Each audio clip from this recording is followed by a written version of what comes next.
Assalamualaikum warahmatullahi wabarakatuh. Hari ini kita akan membahas akuntansi untuk aset tetap. Pembahasan akuntansi untuk aset tetap itu kita bagi ke dalam 3 pokok bahasan. Yang pertama, hak perolehan aset tetap. Kemudian yang kedua, penyusunan aset tetap. Kemudian yang ketiga, itu kita akan bicarakan tentang pelepasan aset tetap.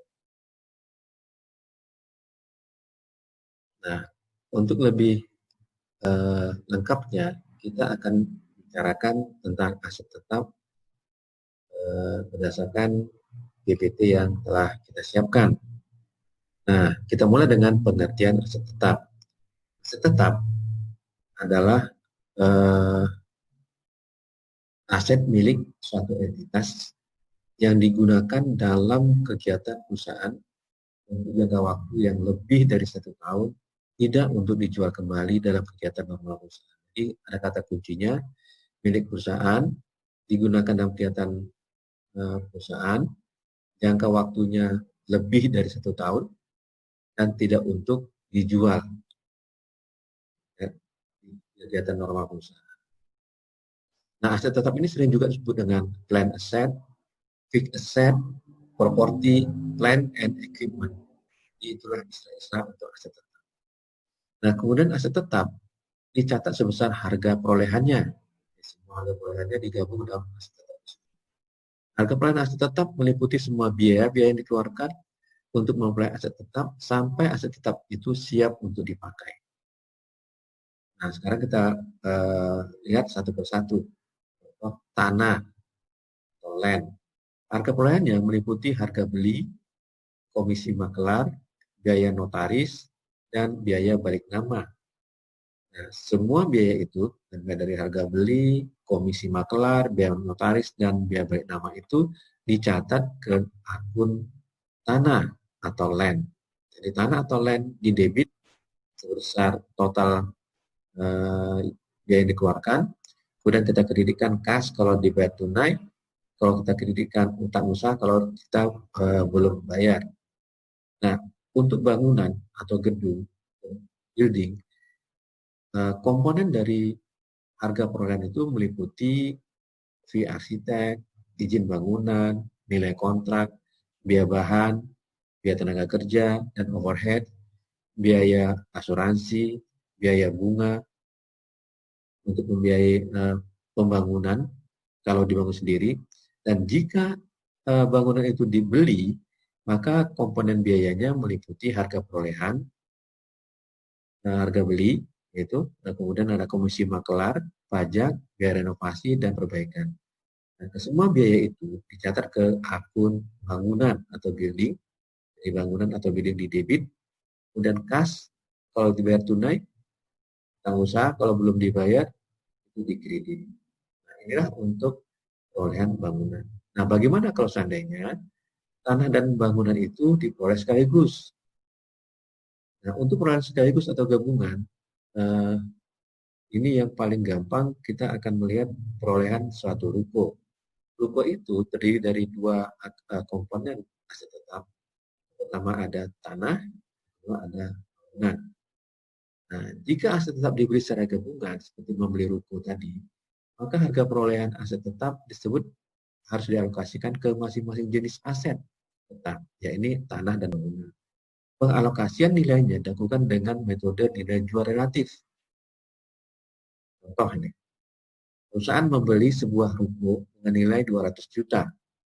Kalau nilai pasar tanah adalah sebesar 48 juta dan nilai pasar bangunan 192 juta, dijumlahkan jadi 240 juta, gitu ya.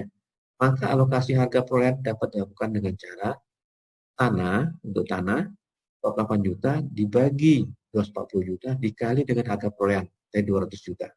Kita ketemu angkanya 40 juta. Untuk bangunan 162 juta dibagi 240 juta dikalikan dengan harga perolehan 200 juta, maka kita akan peroleh 160 juta. Nah, semua biaya yang sudah dialokasikan ini kita catat dengan jumlah tanah di debit 40 juta, bangunan di debit 160 juta, kas di kredit 200 juta. Kemudian kalau harga proyek untuk mesin atau machinery dan peralatan atau equipment, maka harga proyeknya meliputi harga belinya, biaya transportasi, asuransi kerugian, dan kalau dibeli memerlukan perjalanan, kemudian pajak, biaya pemasangan, dan biaya uji coba aset tersebut. Semua total biaya itu dicatat ke dalam akun mesin dan peralatan di debit, kreditnya kas. Kemudian jenis aset berikutnya adalah perbaikan tanah atau land and improvement. Harga proyeknya meliputi pembuatan halaman, pembuatan pagar, jalan di halaman, area parkir, dan sistem penerangan. Dicatat dengan mendebit perbaikan tanah atau land and improvement dan mengkredit kas. Nah, itulah untuk perolehan aset tetap. Kemudian kita masuk ke penyusutan aset tetap. Penyusutan pada dasarnya adalah proses pengalokasian atau pemindahan harga perolehan atau pos aset tetap ke akun beban. Jadi lagi ke akun beban pemakaian dari aset tetap. Jadi kita alokasikan ke beban atau expense selama jangka waktu aset tetap tersebut. Penyusutan dihitung dan dicatat paling kurang setahun sekali. Tetapi jika laporan keuangan itu disusun secara bulanan, maka perhitungan catatan penyusutan juga dilakukan secara bulanan. Nah, pada setiap akhir periode, baik itu bulanan ataupun tahunan dan lain sebagainya, maka kita harus mencatat atau menjurnal beban penyusutan atau depreciation expense di debit dan mengkredit akumulasi penyusutan atau accumulated depreciation. Akun beban penyusutan adalah akun sementara yang disajikan dalam laporan laba rugi. Sedangkan akun akumulasi penyusutan adalah akun permanen yang merupakan akun pengurang dari akun aset tetap yang bersangkutan. Selisih antara harga perolehan aset tetap dengan akumulasi penyusutan disebut dengan nilai buku atau book value dari aset tetap. Sekarang kita masuk ke penentuan jumlah penyusutan. Faktor yang menentukan jumlah penyusutan dari suatu aset tetap, yang pertama harga perolehan. Kemudian yang kedua umur atau manfaat taksiran atau estimated useful life. Yang ketiga nilai sisa atau residual value, sering juga disebut dengan scrap value atau salvage value atau trade-in value. Nilai sisa adalah harga pasar taksiran dari aset tetap pada akhir masa manfaatnya. Jadi kalau setelah full depreciated, setelah semua disusutkan, aset tetap itu bisa mempunyai nilai berapa. Itulah namanya nilai sisa. Manfaat taksiran dapat dinyatakan dalam lamanya jangka waktu, kemudian kapasitas produksi. Metode yang dapat digunakan dalam menghitung penyusutan. Yang pertama ada metode garis lurus atau straight line method. Yang kedua metode jumlah unit produksi atau unit of production method. Yang ketiga metode saldo menurun declining balance method. Yang keempat metode jumlah angka tahun atau sum of the year digit method. Sekarang kita masuk ke metode garis lurus. Beban penyusutan dialokasikan berdasarkan berlakunya waktu. Jadi perlu diingat bahwa pengalokasiannya dilakukan berdasarkan berlakunya waktu. Oleh karena itu, akan menghasilkan jumlah beban penyusutan periodik yang sama selama masa manfaat dari aset tetap tersebut. Beban penyusutan dihitung dengan rumus sebagai berikut. Harga perolehan dikurang nilai sisa dibagi dengan taksiran umur manfaat. Jadi sangat sederhana sekali harga perolehan. Harga perolehan itu tadi semua komponen kemudian biaya yang telah dikeluarkan sampai aset tetap itu siap untuk digunakan, dikurangi dengan nilai sisa dibagi dengan taksiran umur manfaat. Contoh, tanggal 2 Januari 2018 dibeli sebuah kendaraan dengan harga 22 juta, nilai sisanya 1 juta. Dan umur manfaat ekonomisnya 5 tahun. Nah, Instruksinya, hitunglah jumlah beban susunan tahun 2018. Yang kedua, buat jurnal untuk data beban susunan tersebut. Nah, langkah awal kita menghitung dulu beban susunan per tahun.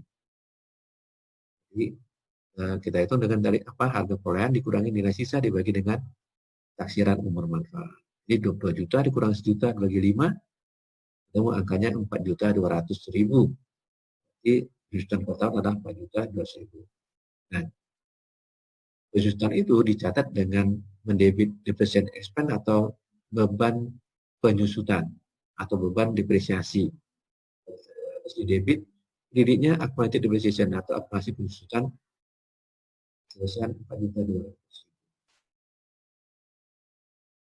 Jika aset tetap dibeli tidak pada awal tahun, maka penyusutan tahun pertama adalah selama jumlah bulan yang ada.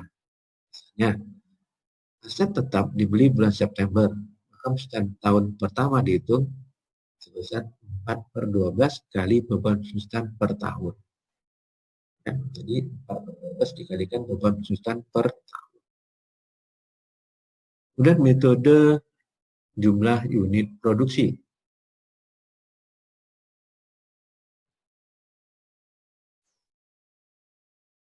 Estimated useful life dinyatakan dalam jumlah unit. Jadi kalau pada garis lurus tadi dinyatakan estimated useful life dalam jumlah tahun, maka di dalam metode jumlah unit produksi ini, estimasi umur manfaatnya itu dinyatakan dalam jumlah unit dari kapasitas produksi seperti jumlah jam, jumlah kilometer, dan lain sebagainya. Metode ini akan menghasilkan jumlah penyusutan berfluktuasi sesuai dengan pemakaian aset yang sesungguhnya. Dilakukan dalam 2 tahap. Tahap pertama, menentukan tarif penyusutan per unit. Kita tentukan tarif penyusutan per unit.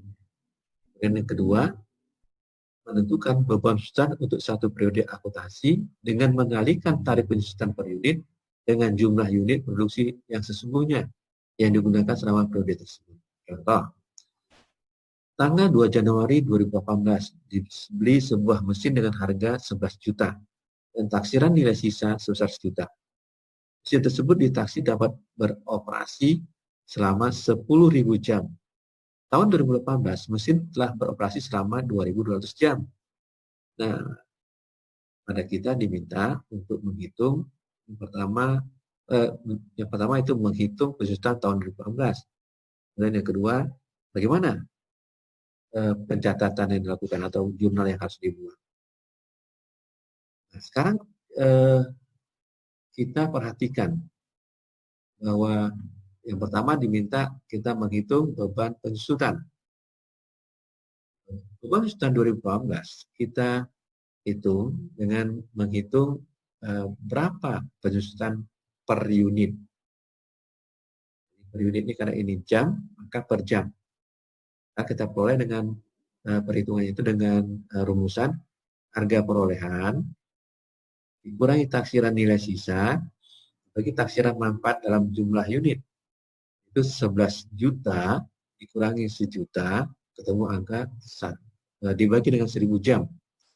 Kita ketemu angkanya 1.000 per jam.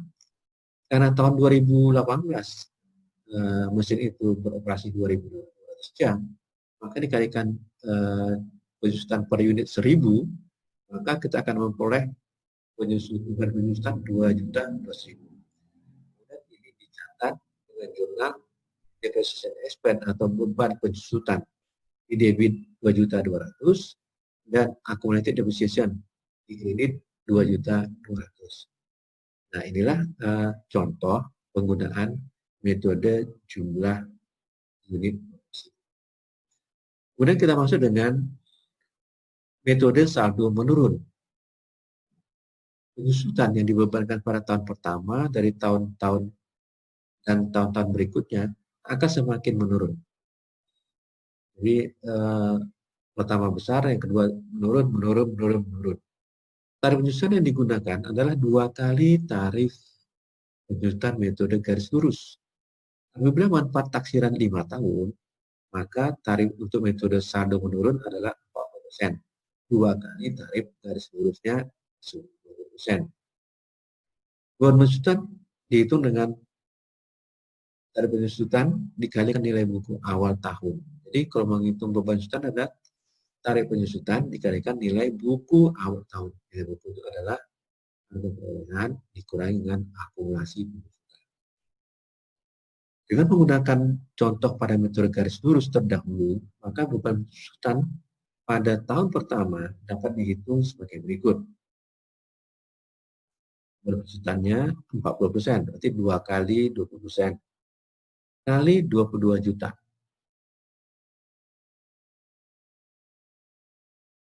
Ya. Nah, kemudian dengan nilai sudut 0, maka kita ketemu angkanya 8.800.000. Pada tahun pertama, nilai buku awal tahun sebagai dasar perhitungan adalah sama dengan harga perolehan. Ya, karena itu pada akhir tahun kedua dihitung sebagai berikut. Beban penjusutan tahun kedua adalah 40% kali 22 juta harga perolehannya. Itu pertama itu harga perolehannya. Dikurangi dengan akumulasi penjusutan 8.800.000 itu penjusutan tahun pertama. Kita akan ketemu angkanya 5.250.000. Sekarang kita lihat bagaimana metode saldo menurun ini secara lengkap. Tahun pertama, misalkan tadi harga perolehannya 22 juta ya. Kita ingin residunya 1 juta tadi ya. Kemudian tarifnya tadi 2 kali garis lurus, berarti tarifnya adalah persen. Nilai buku awal tahun itu sama dengan harga perolehan, berarti 22 juta.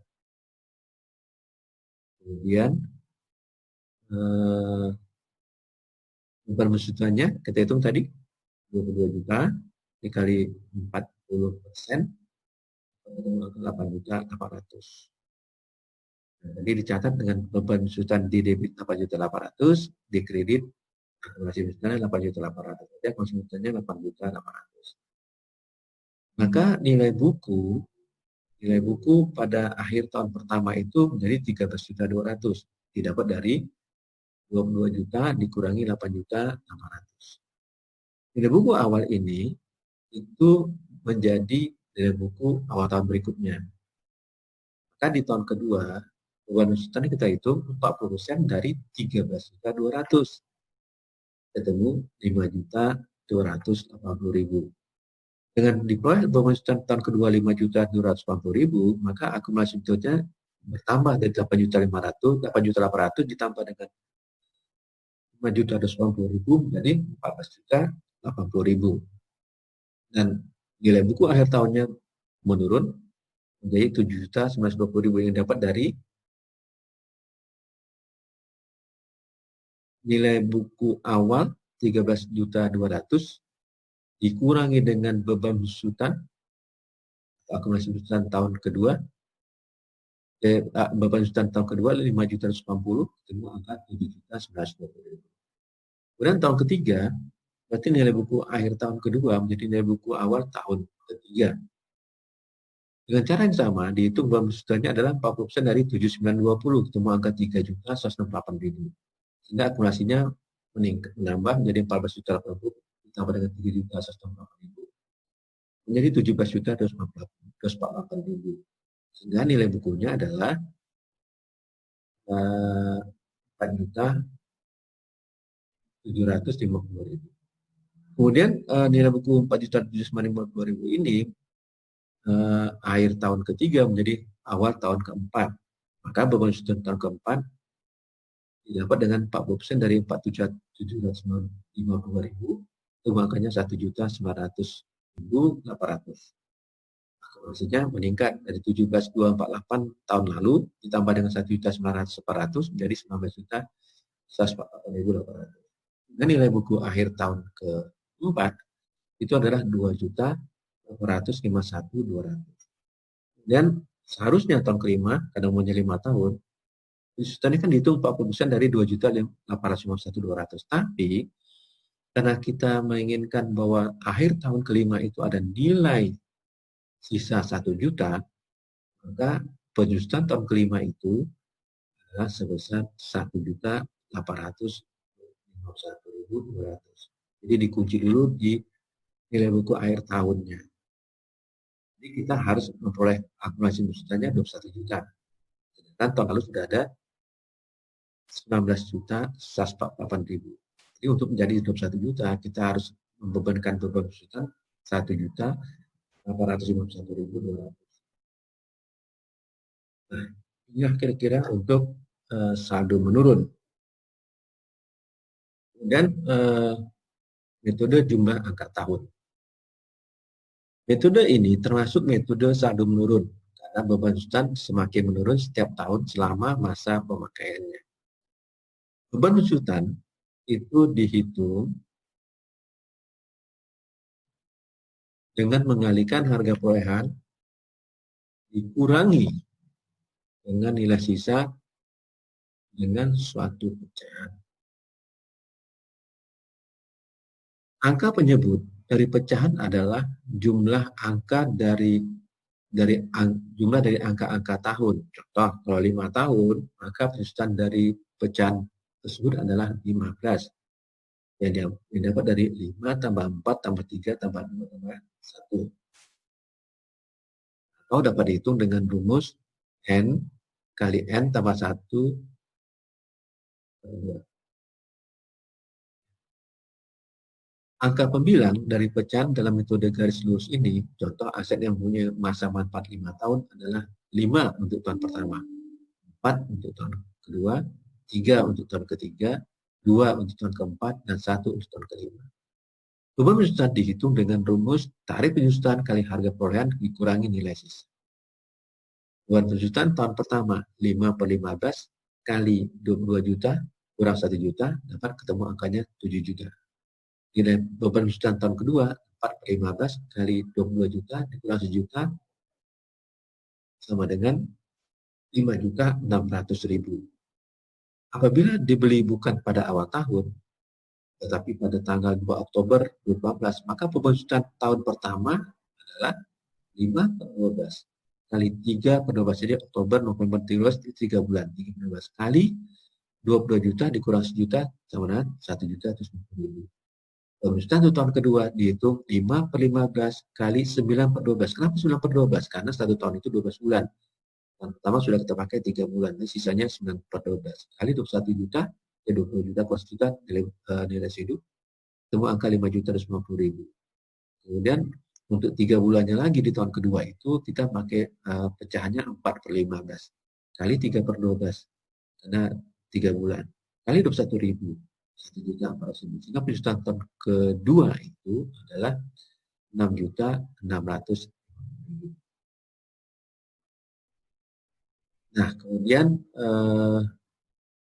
kita akan lanjutkan di kesempatan berikutnya tentang pelepasan aset tetap. Dan pembahasan tentang perolehan dan penjujutan, dan kita akan lanjutkan di pembahasan berikutnya tentang pelepasan aset tetap. Assalamualaikum warahmatullahi wabarakatuh.